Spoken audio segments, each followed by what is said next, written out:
presented by Fast Music। देखो साफ साफ बोल रहा हूँ, वीडियो भी बना रहा हूँ। ड्राइवर साहब भी हैं और ये भाई साहब भी। मैं तुम्हें भगा के लाया हूँ। नहीं।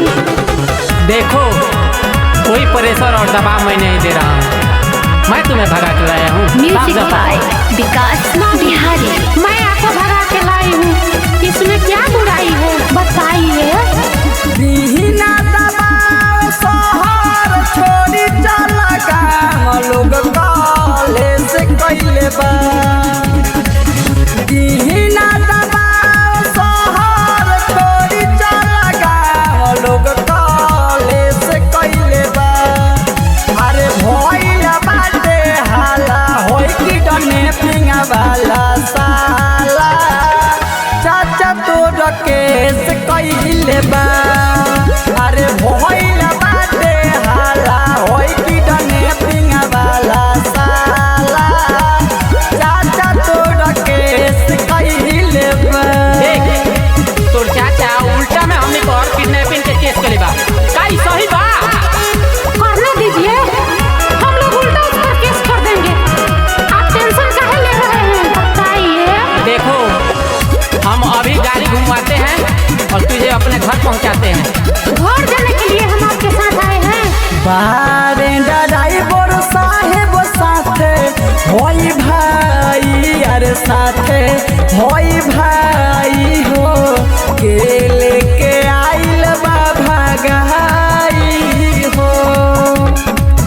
गोरिया घुमाई दे हम घरे पहुँचाई दे हम, साथ साथ देना ते बताई हो।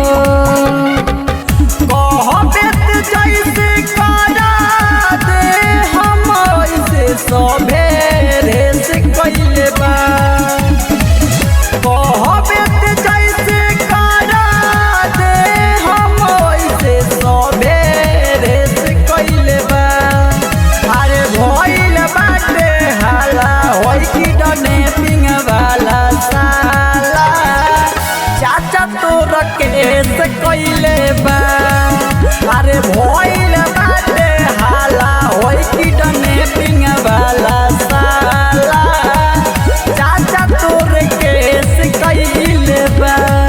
देखो तुम्हारे चाचा तो केस कर दिए हैं, अभी कुछ नहीं बिगड़ा है। बोलोगी तो घर पहुंचा देंगे। चलना है तो चलो, नहीं तो बाद में मत पलट जाना। पलटने के लिए आपके साथ हम भागे हुए हैं। मरते दम तक नहीं पलटूंगी, समझे। मैं आपसे प्यार करती हूँ, मैं आपको भगा के लाई हूँ, सारी दुनिया से बताऊंगी। होई बाटे चल चल कह तानी घरे चल कह तानी घरे चल।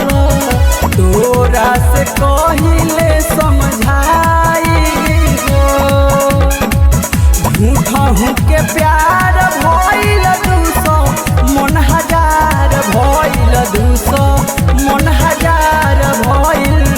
आवत हमारा रोहाई हो। अंजित अकेला मोहित हमरे सपोर्ट हरा में से कैले बा। विनोद अरुण गोरख हमरे सपोर्ट हरा में से कैले बा। अरे भइल बाटे हाला होई कि डने पिंग वाला साला चाचा तोर केस कैले बा। अरे भइल बाटे हाला होई कि डने पिंग वाला साला चाचा तोर केस कैले बा। Mahalakshmi recording studio Dumarsan.